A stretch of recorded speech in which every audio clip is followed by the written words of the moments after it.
La perte d'appétit.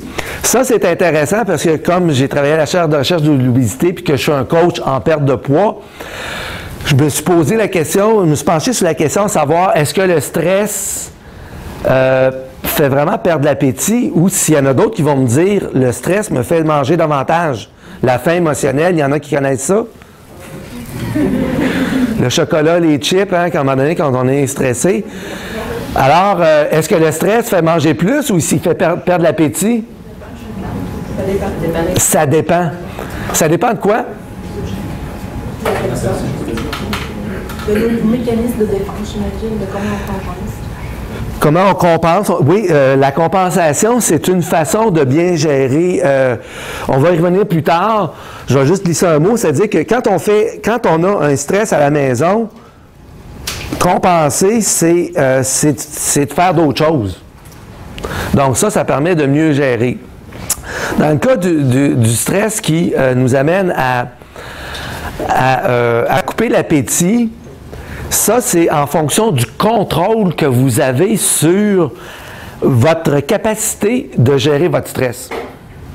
Alors, c'est quoi la capacité de gérer votre stress? C'est la confiance que vous avez de dire, oui, je vais m'en servir pour être plus performant, pour être plus concentré, puis de faire en sorte que je passe à travers mes journées, puis que je m'acquitte de mes tâches. Et ça va me donner aussi peut-être même de la fierté, je vais avoir relevé un défi. Et quand on est en contrôle, tant qu'on est en contrôle et qu'on est performant, alors à ce moment-là, tant qu'on est performant, qu'on est dans cette zone-ci, avec l'excitation, la stimulation du stress, cette énergie-là, elle va être tellement supérieure qu'elle va nous aider à perdre du poids. Puis elle peut couper l'appétit. J'avais un client au début de l'été qui s'est retrouvé avec un mandat, avec un deadline à respecter, qui était de 2 mois et pour laquelle il devait vraiment bien performer.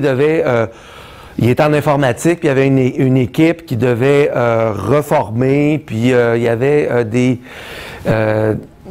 il devait faire en sorte qu'il y avait un produit à livrer à un client, puis il devait vraiment faire en sorte que sa gestion de son équipe soit performante. Et puis, il avait commencé en même temps en coaching de perte de poids avec moi. Souvent, on essaie de faire pas trop de changements en même temps. Donc, quand on veut faire, si on est en dépression, on veut faire des changements alimentaires puis perdre du poids, c'est peut-être trop de choses en même temps. Il faut commencer par un changement à la fois. Mais dans ce cas-ci, je disais, si tu te sens en contrôle, tu es performant, tu vas voir, ça va t'aider à ta perte de poids. Si tu es en perte de contrôle, puis là, tu deviens vraiment nerveux, puis ça devient un stress négatif, là, c'est à ce moment-là que la perte de poids, elle va être plus difficile, puis que vous allez avoir peut-être des compulsions alimentaires qui vont vous faire manger davantage. Donc, le stress peut effectivement amener soit à manger moins ou à manger plus, dépendamment si on est en contrôle ou non. Pour plus d'informations sur les conférences de Paul Boisvert, visitez le site internet coachpoissanté.ca.